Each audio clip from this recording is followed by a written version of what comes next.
How to add every card to Apple Wallet. Hello everyone, I'm Vishakha and welcome to our channel Create, Login and Delete. Let's get right into the tutorial. Unfortunately, Apple has not yet programmed an app for adding cards, but there are several apps available in the App Store that makes it possible.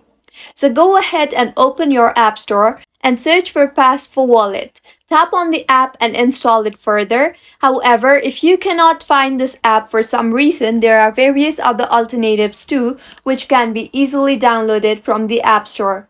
Once downloaded, launch the app.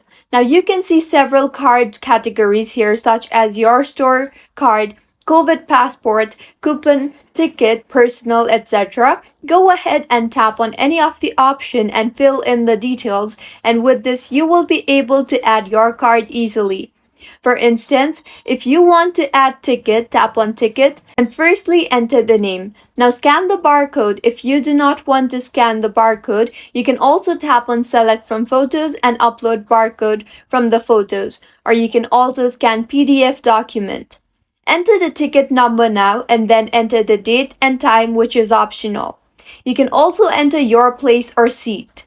Also, add in any information you think is required given below and now tap on Add to Wallet button, and with this you will be able to add card to wallet. If you find this tutorial helpful, do subscribe to our channel. Thank you for staying with us until the end.